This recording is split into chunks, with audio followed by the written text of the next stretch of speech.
ಈಗ ಆಕ್ಚುಲಿ ನಿಮ್ಮ ದಿನಚರಿ ಹೇಗಿರಬೇಕು ಅಂತ, ಆಹಾರಕ್ಕೆ ಬರಬೇಕು ಅಂತಂದ್ರೆ ನಾನು ಎಲ್ಲವನ್ನ ಸ್ಟಾರ್ಟಿಂಗ್ ಇಂದಾನೆ ಹೇಳ್ಕೊಂಡು ಬರ್ಬೇಕು. ಒಂದು ಲೈಫ್ ಸ್ಟೈಲ್ ಅಲ್ಲಿ ಬಂದಾಗ ಹೋಲ್ ಡೇ ಹೋಲ್ ರುಟೀನ್ ಹಿಂಗಿರುತ್ತೆ. ಸೊ ಸ್ಟಾರ್ಟಿಂಗ್ ಫಸ್ಟ್ ಪ್ರಶ್ನೆನೆ ಎಷ್ಟೊತ್ತಿಗೆ ಎದ್ದೇಳಬೇಕು ಅಂತ. ಎಷ್ಟೊತ್ತಿಗೆ ಎದ್ದೇಳಬೇಕು?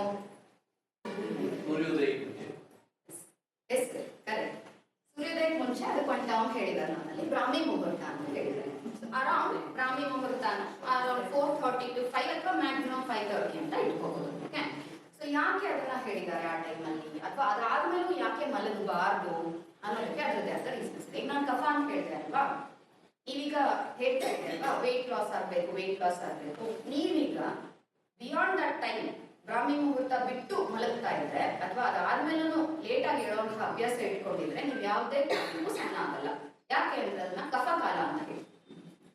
ನಾವು ಡೇ ನಲ್ಲಿ ಡಿವೈಡ್ ಮಾಡುವಾಗ ಕಫ ಕಾಲ, ಪಿತ್ತ ಕಾಲ, ವಾತ ಕಾಲ ಅಂತ ಹೇಳಿ. ಸೊ ಅದರಲ್ಲಿ ಮಾರ್ನಿಂಗ್ ಅವರ್ಸ್ ಕಫ ಕಾಲ, ಮಧ್ಯಾಹ್ನದ ಅವರ್ಸ್ ಪಿತ್ತ ಕಾಲ, ಈವ್ನಿಂಗ್ ಬರ್ತವಂತ ವಾತ ಕಾಲ. ಇವನ್ ನೈಟ್ ನ ಕೂಡ ನಾವು ಹಂಗೆ ಡಿವೈಡ್ ಮಾಡ್ತೀವಿ. First part of the night, second part of the night, third part of the night. So ಹಿಂಗಿರುವಾಗ ನೀವು ಕಫ ಕಾಲದಲ್ಲಿ ಮಲಗ್ತಾ ಇದ್ದೀರಾ, ಬಟ್ ಎಲ್ಲ ಸರ್ಕಸ್ಸು ಸಣ್ಣ ಆಗಕ್ ಮಾಡ್ತಾ ಇದ್ದೀರಾ. ಸಣ್ಣ ಆಗಕ್ಕಾಗಲ್ಲ, ಕಫ ಜಾಸ್ತಿ ಇದ್ದಾಗ ಸಣ್ಣ ಆಗಕ್ಕಾಗಲ್ಲ. ಸೊ ಫಸ್ಟ್ ನೀವು ವೇಟ್ ಲಾಸ್ ಕಾನ್ಸಂಟ್ರೇಟ್ ಮಾಡ್ತಾ ಇದ್ರೆ ಬೇಗ ಎದ್ದೇಳಿ. ಬೇಗ ಅಟ್ಲೀಸ್ಟ್ ಡಾಕ್ಟರ್ ಹೇಳ್ಬಿಟ್ಟಿದ್ದಾರೆ ನಾಳೆಯಿಂದ 4 ಗಂಟೆ 4:30ಗೆ ಶರೀರಕ್ಕೆ ಅಭ್ಯಾಸ ಆಗಿರುತ್ತೆ. ಸೊ ಯಾವುದೇ ಅಭ್ಯಾಸಗಳನ್ನ ತಕ್ಷಣ ತಪ್ಪಿಸಬಾರ್ದು. ಸೊ ಅದಕ್ಕೆ ಒಂದು ಟೈಮ್ ಕೊಡಿ. ಈಗ ಆಯ್ತು ಇವತ್ತು 8 ಗಂಟೆಗೆ ಹೇಳ್ತಾ ಇದ್ದೀರಾ, ನಾಳೆ ಇನ್ನೊಂದು ಸ್ವಲ್ಪ ದಿನ 7:15 ಮಾಡ್ಕೊಳ್ಳಿ, ನಾನು 7 ಗಂಟೆ ಮಾಡ್ಕೊಳ್ಳಿ. ಆ ಥರ ನಿಧಾನವಾಗಿ ಅದನ್ನ ಒಗ್ಗಿಸ್ಕೋಬೇಕು. ಆವಾಗ ಶರೀರಕ್ಕೆ ಏನೂ ಇದಾಗಲ್ಲ. ಇಲ್ಲಾಂದ್ರೆ ನೀವು 2 ದಿನಕ್ಕೆ ಅಭ್ಯಾಸ ಬಿಟ್ಬಿಡ್ತೀರಾ. ಈಗ ನನ್ನ ಶರೀರಕ್ಕೆ ಹೊಂತಾನೆ ಇಲ್ಲ, ನಾನು ಬೆಳಗ್ಗೆ ಎದ್ರೆ ಆಗದೇ ಇಲ್ಲ, ನನಗೆ ಇಡೀ ದಿನ ಇದು ನಿದ್ದೆ ಬರುತ್ತೆ, ಸುಸ್ತಾಗುತ್ತೆ, ಹಂಗೆ ಹಿಂಗೆ ಅಂತ ಅನ್ಕೊಂಡು ಬಿಟ್ಬಿಡ್ತೀರಾ. ಬಿಕಾಸ್ ಅದನ್ನ ಒಗ್ಗಿಸಿಲ್ಲ. ಸೊ ಬ್ರಾಹ್ಮಿ ಮುಹೂರ್ತದಲ್ಲಿ ಹೇಳಬೇಕು. ಅದು ಇವನ್ ಬ್ರಾಹ್ಮಿ ಮುಹೂರ್ತ ಅಂತ ಹೇಳಿರೋದನ್ನೇ ಯಾಕೆ ಅಂತಂದ್ರೆ ಬ್ರಹ್ಮ ಅಂದ್ರೆ ನಾಲೆಡ್ಜ್ ಅಂತ. ನೀವು ಯಾವುದೇ ನಾಲೆಡ್ಜ್ ರಿಲೇಟೆಡ್ ಆಕ್ಟಿವಿಟೀಸ್ ಮಾಡಬೇಕು ಅಂದ್ರೆ, ನೀವು ಓದ್ಬೇಕಾ, ವಿದ್ಯಾರ್ಥಿ ಆಗಿದ್ದೀರಾ ಓದ್ಬೇಕಾ, ಸಂಗೀತದವರ ಸಂಗೀತ ಕಲಿಬೇಕಾ, ನಾಟ್ಯಶಾಸ್ತ್ರದವರ ನಾಟ್ಯ ಕಲಿಬೇಕಾ, ಯಾವುದೇ ತರಹದ ನಾಲೆಡ್ಜ್ ನ ತಗೊಳ್ಳಿಕ್ಕೆ ಅದು ಒಂದು ಆಸ್ಪಿಷಿಯಸ್ ಟೈಮ್ ಅಂತ ಹೇಳ್ತೀವಿ. ಈವನ್ ಸೈಂಟಿಫಿಕಲಿ ಹೇಳುವಾಗ ಆ ಟೈಮಲ್ಲಿ ಓಝೋನ್ ಜಾಸ್ತಿ ಇರುತ್ತೆ ಅಟ್ಮಾಸ್ಫಿಯರ್ ಅಲ್ಲಿ, ಆ ಟೈಮಲ್ಲಿ ಶುದ್ಧವಾದ ಗಾಳಿ ಇರುತ್ತೆ, ಹೆಲ್ತಿ ಒಳ್ಳೆಯದು, ಎಲ್ಲ ಥರದನ್ನು ಹೇಳಿದ್ದಾರೆ. ಬಟ್ ನಮ್ಮಲ್ಲಿ ಹೇಳಿರುವಂಥದ್ದು ಈ ಆಸ್ಪೆಕ್ಟ್ಸ್ ಇಂದ it's a good time for you to wake up. So ಆ ಟೈಮಲ್ಲಿ ಎದ್ದು ಆಯ್ತು ಎದ್ದೆ, ಏನ್ ಮಾಡ್ಬೇಕು? ಮೊಬೈಲ್ ನೋಡ್ಬೇಕು, ನೋಟಿಫಿಕೇಶನ್ಸ್ ಬಂದು ಮೆಸೇಜ್ ಬಂದಿದ್ಯಾ, ನಂಗೆ ಯಾರು ಮೆಸೇಜ್ ಮಾಡಿದ್ದಾರೆ ನೋಡ್ಬೇಕು. ಹೌದಾ? ಏನ್ ಮಾಡ್ಬೇಕು? ಯಾವ ಕಡೆ ಮಲಗಬೇಕು? ಎಡಗಡೆ ಮಲಗಬೇಕು. ಎದ್ದೇಳುವಾಗ ಯಾಕೆ?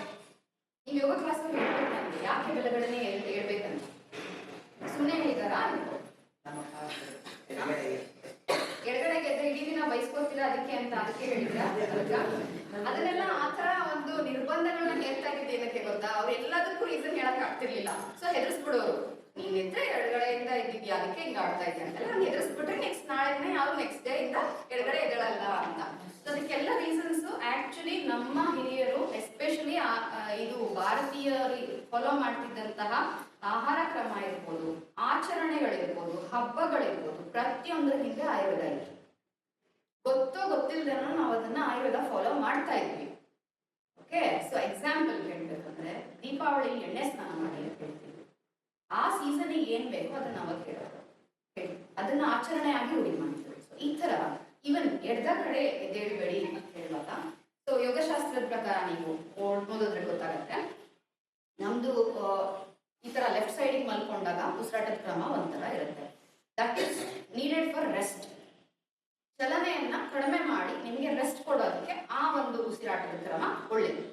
ಅದೇ ನೀವು ಬಲಗಡೆ ತಿರುಗಿದಾಗ ಇಟ್ ಈಸ್ ಟುವರ್ಡ್ಸ್ ದ ಮೂಮೆಂಟಿಗೆ ನಿಮಗೆ ಅವಾಗ ಬಲ ಹೊಳ್ಳೆಯಿಂದ ಜಾಸ್ತಿ ಉಸಿರಾಟ ಶುರುವಾಗುತ್ತೆ. So it is suggestive for movement. ನಿಮಗೆ ಎಚ್ಚರವಾಗಿರೋಕ್ಕೆ ಬೇಕಾಗಿರುವಂತಹ ಮೂವ್ಮೆಂಟ್ ಆಗೋದು ನೀವು ಬಲಗಡೆ ಮಲಗ್ತಾರೆ. ಈವನ್ ಈ ಕಾನ್ಸ್ಟಿಪೇಷನ್ ಅಂತ ಏನು ಹೇಳಿದ್ರಲ್ಲ, ಆ ಥರದೊಂದು ಅಭ್ಯಾಸ ಮಾಡ್ಕೊಂಡ್ರೆ ಒಂದು ಏಳಕ್ಕಿಂತ ಒಂದು 10 ನಿಮಿಷ ಮುಂಚೆ ಬಲಗಡೆ ಮಲ್ಕೊಂಡು ಎದ್ದೇಳಿ ಕಾನ್ಸ್ಟಿಪೇಷನ್ ಪ್ರಾಬ್ಲಮ್ ಹಾಗಾಗ್ಬಿಟ್ಟು ಸಾಲ್ವ್. ಯಾಕೆಂದ್ರೆ ಈ ಚಲನೆ ಆವಾಗಲೇ ಶುರುವಾಗುತ್ತೆ. ಬೊವೆಲ್ ಮೂವ್ಮೆಂಟ್ಸ್ ಕೂಡ ಶುರುವಾಗುತ್ತೆ. ಮೂವ್ಮೆಂಟ್ ಅಂದ್ರೆ ಬರೀ ಬೇರೆ ಎಲ್ಲ ಮೂವ್ಮೆಂಟ್ ಅಂತ ಆಗಲ್ಲ, ಬೊವೆಲ್ ಮೂವ್ಮೆಂಟ್ ಕೂಡ ಇನಿಷಿಯೇಟ್ ಆಗ್ಲಿಕ್ಕೆ ಅದು ಒಂದು ಒಳ್ಳೆಯ. ಸೊ ಈ ತರ ನೀವು ಆಯ್ತು ಬಲಗಡೆ ಇದ್ರಿ, ಎಲ್ಲ ಮಾಡಿದ್ರಿ, ಆಮೇಲಿಂದ ನಮ್ಮಲ್ಲಿ ಗುರು ಹಿರಿಯರಿಗೆ ನಮಸ್ಕರಿಸಬೇಕು ಅಥವಾ ಇವನ್ನ ದೇವರ ಚಿತ್ರ ನೋಡ್ಬೇಕು. ಅವೆಲ್ಲ ಇಂಪ್ರೂವ್ ಆಗಿದೆ ಅಲ್ವಾ. ಸೊ ಎನಿಥಿಂಗ್ ಪಾಸಿಟಿವ್ ಇಂದ ಶುರು ಮಾಡಿದ್ರೆ ನಿಮಗೆ ಹೋಲ್ ದಿನ ಚೆನ್ನಾಗಿರುತ್ತೆ. ಬಿಕಾಸ್ ಮೆಂಟಲ್ ಹೆಲ್ತ್ ಬಗ್ಗೆ ನಾವು ಇಷ್ಟೊಂದೆಲ್ಲ ಮಾತಾಡ್ತಾ ಇದ್ವಿ. ಸೊ ಅದಕ್ಕೆಲ್ಲ ಅವಾಗ ಅದನ್ನ ಫಿಕ್ಸ್ ಮಾಡಿದ್ವಿ. ಈ ತರ ಬೆಳಗ್ಗೆ ಎದ್ದ ತಕ್ಷಣ ದೇವ್ರ ಮುಖಾನೇ ನೋಡ್ಬೇಕು, ಆಸ್ಪೀಷಿಯಸ್ ಇಂದ ಶುರು ಮಾಡಬೇಕು, ಪಾಸಿಟಿವಿಟಿಯಿಂದ ಶುರು ಮಾಡಬೇಕು ಅನ್ನೋ ಥರದಲ್ಲಿ ಎಲ್ಲವನ್ನ ಸೆಟ್ ಮಾಡಿದ್ರು. ಆಯ್ತು, ಅದಾದ್ಮೇಲಿಂದ ನೆಕ್ಸ್ಟ್ ಏನು ಕ್ರಮ? ಕೈ ಉಜ್ಕೊಂಡು ಕರದರ್ಶನ ಮಾಡ್ಬೇಕು. ಹೌದು, ಅದ್ರ ಇದೆ ಯಾಕೆ ಮಾಡ್ಬೇಕು ಅಂತನಾ? ಸೊ ಈ ಆಕ್ಚುಲಿ ಅದನ್ನೆಲ್ಲ ಯೋಗಶಾಸ್ತ್ರದಲ್ಲಿ ಹೇಳ್ತಾರೆ. ಆಯುರ್ವೇದಕ್ಕಿಂತ ಜಾಸ್ತಿ ಯೋಗಶಾಸ್ತ್ರದಲ್ಲಿ ಡಿಸ್ಕ್ರಿಪ್ಷನ್ಸ್ ಇದೆ. ಸೊ ಎನರ್ಜೀಸ್ ಎಲ್ಲ ಒಂದ್ ಕಡೆ ಕಾನ್ಸಂಟ್ರೇಟ್ ಆಗಿರುತ್ತೆ ಅಂತ ಹೇಳ್ತಾರೆ. ಅವನ್ನ ಉಜ್ಕೊಂಡು ಇದು ಮಾಡಿದಾಗ ಅದನ್ನ ಆಕ್ಟಿವೇಶನ್ ಮಾಡ್ಲಿಕ್ಕೆ ಹೆಲ್ಪ್ ಆಗುತ್ತೆ. ಅದರ್ವೈಸ್ ಆಯುರ್ವೇದದಲ್ಲಿ ಅದೇನು ಡಿಸ್ಕ್ರಿಪ್ಷನ್ ಇಲ್ಲ. ಆಯುರ್ವೇದದಲ್ಲಿ ಎದ್ದ ತಕ್ಷಣ ಹೇಳಿರುವಂಥದ್ದು ಶೌಚ. You have to attend to your natural urges ಅಂತ. ಹೆಂಗ್ ಅಟೆಂಡ್ ಮಾಡ್ಬೇಕು? ಹೋಗಿ ನಂಗೆ ಬಂತೋ ಬರ್ಲಿಲ್ವೋ ಹೋಗಿ ಮುಗ್ಬೇಕು. ಇಲ್ಲ ಸರ್ಕಸ್ ಮಾಡ್ಬೇಕು, ನಂಗೆ ಇಮೋಷನ್ ಹೋಗ್ಲೇಬೇಕು, ಹಂಗಾಗಿ ಹೋಗಿ ನೀರು ಕುಡಿಯೋದು, ಲೋಟಗಟ್ಲೆ ನೀರು ಕುಡಿಯೋದು. ಇನ್ನ ಕೆಲವ್ರಿಗೆ ಇರುತ್ತೆ ಗಂಡಸರಿಗೆ ಅಭ್ಯಾಸ, ನಾನು 2 ಸಿಗರೇಟ್ ಹೊಡೆದ್ರೇನೆ ನಂಗೆ ಮೋಷನ್ ಬರೋದು, ನಾನು ಕಾಫಿ ಕುಡಿದ್ರೇನೆ ನಂಗೆ ಮೋಷನ್ ಬರೋದು. This is all indicative of unhealthy conditions. If you are healthy, naturally ನಿಮಗೆ ಅರ್ಜು ಬರಬೇಕು, ಬರುತ್ತೆ. ನೀವು ಯಾವ ಸರ್ಕಸ್ಸು ಮಾಡ್ಬೇಕಾಗಿಲ್ಲ, ನ್ಯಾಚುರಲಿ ಬರುತ್ತೆ. ಇದರಲ್ಲಿ ಇನ್ನೊಂದು ಮುಖ್ಯವಾದ ಅಂಶ ನಾನು ಹೇಳಕ್ ಇಷ್ಟಪಡ್ತೀನಿ. ನಮ್ಮಲ್ಲಿ ಆವಾಗ ಇಂಡಿಯನ್ ಟಾಯ್ಲೆಟ್ಸ್ ಇತ್ತು, ಈಗ ವೆಸ್ಟರ್ನ್ ಕಮೋಡ್ಸ್ ಇದೆ. ನಿಮ್ಮ ಮೋಸ್ಟ್ ಆಫ್ ದ ಪರ್ಸನ್ಸ್ ಕಾನ್ಸ್ಟಿಪೇಷನ್ಗೆ ಅದು ಒಂದು ಮೇನ್ ರೀಸನ್. ಮತ್ತೆ ಈಗಿನ ಪೈಲ್ಸ್ ಜಾಸ್ತಿ ಆಗಿರೋದಕ್ಕೆ, ಫಿಸ್ಟುಲಾ ಜಾಸ್ತಿ ಆಗಿರೋದಕ್ಕೆ, ಏನೋರೆಕ್ಟಲ್ ಪ್ರಾಬ್ಲಮ್ಸ್ ಜಾಸ್ತಿ ಆಗಿರೋದಕ್ಕೂ ಅದೇ ಒಂದು ರೀಸನ್. ನಮ್ಮ ಇಂಡಿಯನ್ ಟಾಯ್ಲೆಟ್ ಅದು ಏನದು ಅನಾಗರಿಕತೆ ಆಗಿರಲಿಲ್ಲ. It was not uncivilised. It was actually according to ಯೋಗಶಾಸ್ತ್ರ. ಅಗೇನ್ ಕಂಪ್ಲೀಟ್ಲಿ ಬ್ಯಾಕ್ ಇರೋ ಯೋಗ. ಕುಕ್ಕುಟಾಸನ ಅಂತ ಹೇಳ್ತಿದ್ದಾರೆ ನೀವು ಅದನ್ನ ಯೋಗದಲ್ಲಿ, ರೈಟ್? ಸೊ ಕುಕ್ಕುಟಾಸನ ಅಂತಂದ್ರೆ ಸ್ಕ್ವಾಟಿಂಗ್ ಪೊಸಿಷನ್. ಆ ಸ್ಕ್ವಾಟಿಂಗ್ ಪೊಸಿಷನ್ ಅಲ್ಲಿ ನಮ್ದು ರೆಕ್ಟಮ್ ಪೊಸಿಷನ್ ಹೆಂಗಿರುತ್ತೆ ಅಂದ್ರೆ ಲೀನಿಯರ್ ಆಗಿರುತ್ತೆ. ಸೊ ಡೈರೆಕ್ಟ್ ಆಗಿ ನೀವು ಆ ಪೊಸಿಷನ್ ಅಲ್ಲಿ ಕೂತಿದಂಗೆನೆ it is an initiation, it is a message, stimulation towards the rectum motion pass ಆಗ್ಲಿಕ್ಕೆ. ಸೊ ಅದು ಮತ್ತೆ ಎರೆಕ್ಟ್ ಆಗಿರುತ್ತೆ ಆ ಒಂದು ಇದರಲ್ಲಿ, ಹಂಗಾಗಿ ನೀಟಾಗಿ ಬರ್ಲಿಕ್ಕೂ ಕೂಡ ಈಸಿ ಆಗುತ್ತೆ.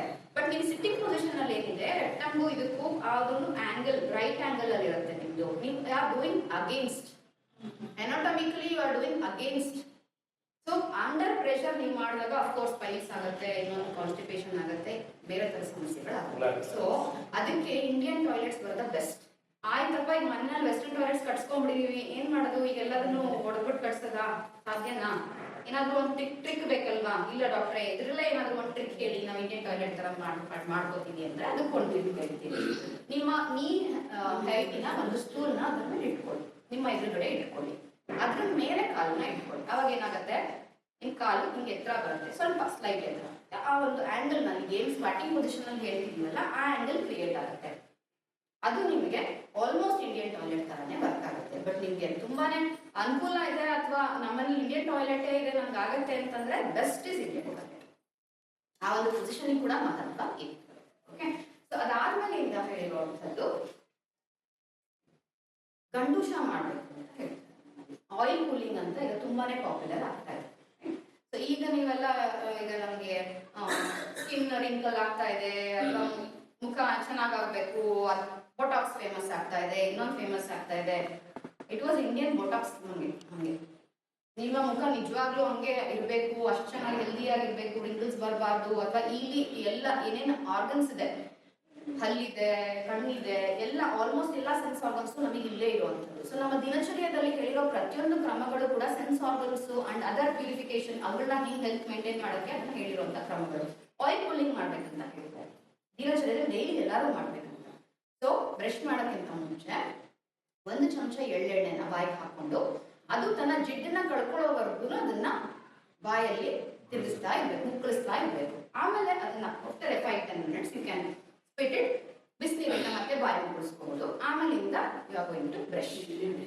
ಸೊ ಅಲ್ಲೂ ಕೂಡ ಈಗ ಎಳ್ಳೆಣ್ಣೆ ಯೂಸ್ ಮಾಡಕ್ ಹೇಳ್ತೀವಿ, ಕೊಬ್ಬರಿ ಎಣ್ಣೆ ಯೂಸ್ ಮಾಡಕ್ ಹೇಳ್ತೀವಿ. ಅವರ ಪ್ರಕೃತಿಗೆ ಅನುಸಾರವಾಗಿ, ಅವ್ರ ಕಂಡೀಷನ್ ಅನುಸಾರವಾಗಿ. ಕೆಲವರಿಗೆ ಬರೀ ಕಷಾಯಗಳಿಂದ ಹೇಳ್ತೀವಿ, ಕೆಲವರು ಬರೀ ಬಿಸಿನೀರಿಂದನೂ ಹೇಳ್ತೀವಿ, ಉಪ್ಪು ನೀರಿನ, ಈ ತರ ಬೇರೆ ಬೇರೆ ಇದನ್ನ ಹೇಳ್ತೀವಿ.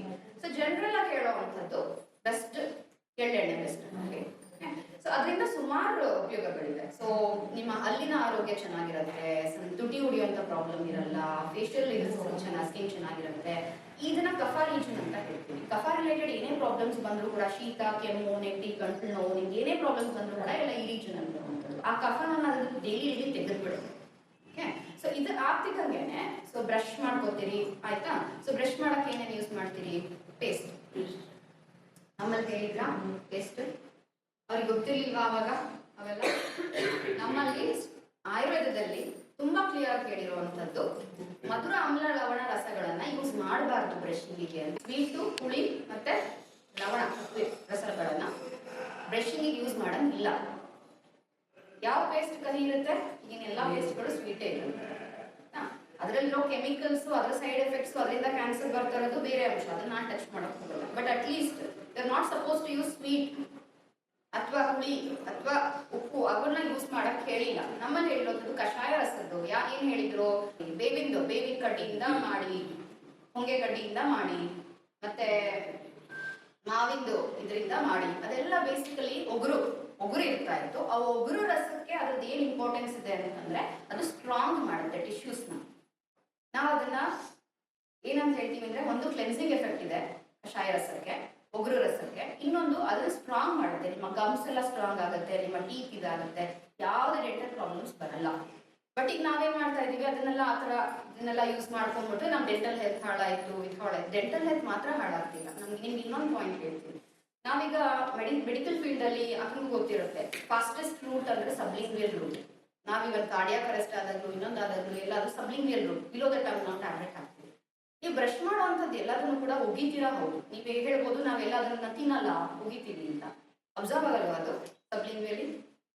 You agree with this point? Of course ನೀವು ಉಗಿತಾ ಇದ್ರು ಕೂಡ ನೀವು ಏನೇನೆಲ್ಲ ಅದ್ರ ಕೆಮಿಕಲ್ಸ್ ಇದೆ ಪೇಸ್ಟ್ ಅಲ್ಲಿ ಎಲ್ಲವೂ ಕೂಡ you are starting your day in a wrong way, unhealthy way. ಆ ಕೆಮಿಕಲ್ಸ್ ಇಂದ ಅದನ್ನ ತಿನ್ಕೊಂಡು ಸ್ಟಾರ್ಟ್ ಮಾಡ್ತಾ ಇದ್ದೀರಾ, ಅದು ಕೂಡ ಹೆಲ್ತ್ ನ ಅಫೆಕ್ಟ್ ಮಾಡುತ್ತೆ. ಸೊ ಅಟ್ ಲೀಸ್ಟ್ ಈಗ ಹೋಗಿ ಆಯ್ತಪ್ಪ ನನಗೆ ಬೇವಿನ ಕಡ್ಡಿ ಹುಡ್ಕೊಂಬರಲ್ಲ, ಬೇಡ. ಆಯುರ್ವೇದ ಟೂತ್ ಪೌಡರ್ಸ್ ಇರುತ್ತೆ, ಹರ್ಬಲ್ ಟೂತ್ ಪೌಡರ್ಸ್ ಇದೆ, ಪೇಸ್ಟಿಗೆ ಹೋಗ್ಬೇಡಿ. ಹರ್ಬಲ್ ಟೂತ್ ಪೌಡರ್ಸ್ ನೀವು ಯಾವ ಕಂಪ್ನಿದಾದ್ರು ತಗೊಳ್ಳಿ, ಯಾವ್ದಾದ್ರು ಯೂಸ್ ಮಾಡಿ, ಪೌಡರ್ಸ್ ನ ಯೂಸ್ ಮಾಡಿ. ಅದು ನಿಮ್ಮ ಇದಕ್ಕೆ ಒಳ್ಳೇದಾಗುತ್ತೆ. ಜನರಲ್ ಆರೋಗ್ಯಕ್ಕೂ ಕೂಡ ಒಳ್ಳೆಯದು, ಈವನ್ ಹೆಲ್ತಿನ ಡೆಂಟಲ್ ಆರೋಗ್ಯ ಕೂಡ ಒಳ್ಳೆಯದು. ಆದ್ಮೇಲಿಂದ ಇನ್ನೊಂದು ತುಂಬಾ ಮುಖ್ಯವಾದ ಕ್ರಮ ದಿನಚರ್ಯದಲ್ಲಿ ಡೈಲಿ ಎಲ್ಲರೂ ಮಾಡ್ಲೇಬೇಕು ಅಂತ ಹೇಳಿರುವಂತದ್ದು ನಸ್ಯ. ನಸ್ಯ ಅಂದ್ರೆ ಏಜರ್ ಎಲ್ಲ ಹಾಕೋತಾರಲ್ಲ, ಆ ನಸ್ಯ ಅಲ್ಲ. ನಸ್ಯ ಅಂದ್ರೆ ಮೂಗಿನ ಮೂಲಕ ಹಾಕುವಂತ ಔಷಧಿಗಳನ್ನ ಅದನ್ನ ನಸ್ಯ ಅಂತ ಹೇಳಿದ್ದಾರೆ. ಅಣುತೈಲ ಅಂತ ಒಂದು ಪ್ರಿಪರೇಷನ್ ಅನ್ನ ಹೇಳಿದ್ದಾರೆ. ಅದನ್ನ ಡೈಲಿ ಎಲ್ಲರೂ ಹೆಲ್ದಿ ಪರ್ಸನ್ಸ್ ಬ್ರಷ್ ಮಾಡಿದ್ಮೇಲೆ ಡೈಲಿ ಅದನ್ನ ಹಾಕೋಬೇಕು ಮೂಗಿಗೆ ಅಂತ. ನಾಸಾಹಿ ಶಿರಸೋದ್ವಾರ ಅಂತ ಹೇಳ್ತೀವಿ. ನಾವು ಏನೇನೆಲ್ಲ ಮೂಗಿಗೆ ಹಾಕ್ತೀವೋ ಅದು ಡೈರೆಕ್ಟ್ ಆಗಿ ಬ್ರೈನಿಗೆ ಹೋಗುತ್ತೆ ಅನ್ನೋದು ಆಯುರ್ವೇದ ಹೇಳಿದ್ರು. ಸೊ ಎಲ್ಲಿವರೆಗೂ ಅಂತಂದ್ರೆ ನಾವು ಹಾರ್ಮೋನಲ್ ಇಶ್ಯೂಸ್ ಅಲ್ಲಿ ನಸ್ಯ ಟ್ರೀಟ್ಮೆಂಟ್ ಮಾಡ್ತೀವಿ, ಯಾಕೆಂದ್ರೆ ಅದೆಲ್ಲ ಬ್ರೈನಿಗೆ ಡೈರೆಕ್ಟ್ ಆಗಿ ತಲುಪುತ್ತೆ ಮೆಡಿಸಿನ್. ಸೊ ಅಲ್ಲಿ ಸ್ಟಿಮ್ಯುಲೇಟ್ ಮಾಡುತ್ತೆ, ಅಲ್ಲಿಂದ ಹಾರ್ಮೋನ್ಸ್ ರಿಲೀಸ್ ಆಗುವಂಥದ್ದು, ಅಷ್ಟು ಎಫೆಕ್ಟ್ ನಸ್ಯ ಆಗಿದೆ. ಸೊ ಇಲ್ಲಿ ಹೇಳಿರುವಂತ ದಿನಚರ್ಯದಲ್ಲಿ ಯಾಕೆ ಮಾಡ್ಬೇಕು ಅಂತ ಹೇಳಿದ್ದಾರೆ ಅಂತಂದ್ರೆ, ನಸ್ಯ ಹಾಕೊಂಡಾಗ ಆಕ್ಚುಲಿ ಮೆಥಡ್ ಹೆಂಗೆ ಅಂತಂದ್ರೆ, ನೀವು ಅಣುತೈಲವನ್ನ ಸ್ವಲ್ಪ ಬೆಚ್ಚಗಿರುವಂತಹ ಬಟ್ಲಲ್ಲಿ ನೀರಲ್ಲಿ ಇಡಬೇಕು.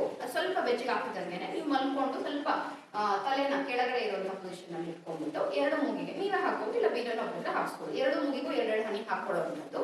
ಆಮೇಲೆ ನಿಧಾನಕ್ಕೆ ಉಸಿರಾಡ್ಕೊಳ್ಳೋದು. ಅದು ಅವಾಗ ಒಳಗೆ ಹೋಗುತ್ತೆ. ಹೋಗ್ತಿದಂಗೆ ನಿಮಗೆ ಅದು ಇರೋ ಕಫನ್ ಎಲ್ಲ ತಗೊಂಡ್ಬಂದ್ಬಿಡುತ್ತೆ. ಎಷ್ಟು ಕಫ ಬರುತ್ತೆ ಅಂತಂದ್ರೆ ಒಂದ್ ಅರ್ಧ ಗಂಟೆ ನಮ್ಗೆ ಬದೇ ಕೆಲಸ ಆಗುತ್ತೆ. ಗಂಟ್ಲಿಂದ ಕಫ ಉಗಿಯೋದು, ಮೂಗಿಂದ ಕಫ ಕ್ಲೀನ್ ಮಾಡೋದು, ಅಷ್ಟು ನೀಟಾಗಿ ಎಲ್ಲ ತೆಗೆದ್ಬಿಡುತ್ತೆ. ಅಂದ್ರೆ ನಿಮ್ಗೆ ಏನೊಂದು ಟಾನ್ಸಿಲೈಟಿಸ್ ಆಗಿರ್ಬೋದು, ಸೈನಸೈಟಿಸ್ ಆಗಿರ್ಬೋದು, ಅದೆಲ್ಲ ಬರುವಂಥದ್ದು ಎಲ್ಲ ಈ ರೀಜನ್ ಅಲ್ಲಿ ಅಲ್ವಾ. ಆಕ್ಚುಲಿ ಕಫ ಅಕ್ಯುಮುಲೇಟ್ ಆಗುವಂಥದ್ದು ಈ ರೀಜನ್ ಅಲ್ಲಿ. ಸೊ ಅದನ್ನ ಅಲ್ಲಲ್ಲೇ ತೆಗಿಲಿಕ್ಕೆ ನಮ್ಗೆ ದಿನಚರಿನ ಕೇಳಿರುವಂಥದ್ದು ಇದು. ಸ್ತ್ರೀಯರಿಗೆ ಬಹಳ ಫೇವ್ರೆಟ್ ಹೇರ್ ಫಾಲ್.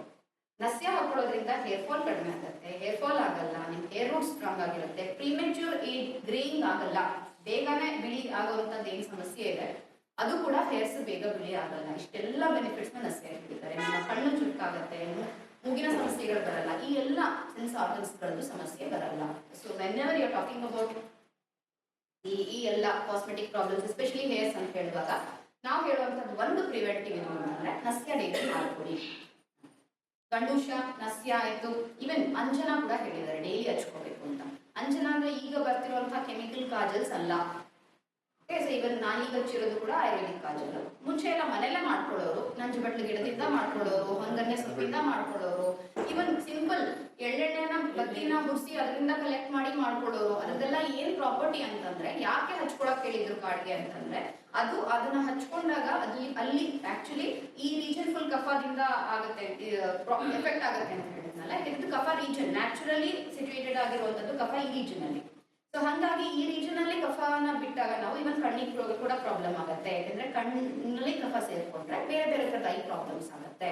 ಸೊ ಹಾಗಾಗಿ ಆ ತರ ಸೇರ್ಕೊಳ್ಬಾರ್ದು ಅಂತ ದೃಷ್ಟಿಯಿಂದ ಅಂಜನ ಹಚ್ಕೊಂಡ್ಬಿಟ್ರೆ, ಆಕ್ಚುಲಿ ನೀವು ಆಯುರ್ವೇದಿಕ್ ಅಂಜನ ಹಚ್ಕೊಂಡ್ರೆ ಉರಿಯುತ್ತೆ, ಕಣ್ಣೀರ್ ಬರುತ್ತೆ. That is nothing but getting purified. ಕಫ ಇಸ್ ಗೆಟಿಂಗ್ ಪ್ಯೂರಿಫೈಡ್. ಅದನ್ನ ಡೈಲಿ ಮಾಡಬೇಕು ಅಂತ ಹೇಳಿದ್ರು. ಐಸೈಟ್ ನ ಉಳಿಸ್ಕೊಳ್ಳಿಕ್ಕೆ, ನೀಟಾಗಿ ಮೇಂಟೈನ್ ಮಾಡಲಿಕ್ಕೆ. ಈಗ ಚಿಕ್ಕ ಮಕ್ಕಳಿಗೆ ನಾವು ಗ್ಲಾಸಸ್ ಬರ್ತಾ ಇದೆ, ಇದೆಲ್ಲ ಹಾಕೋತಾರೆ, ಸ್ಪೆಕ್ಸ್ ಹಾಕೋತಾರೆ, ಅದು ಯಾವ ಸಮಸ್ಯೆಗಳು ಇವನ್ ಡೈಲಿ ಅಂಜನನ ಪ್ರಾಕ್ಟೀಸ್ ಮಾಡೋದ್ರಿಂದ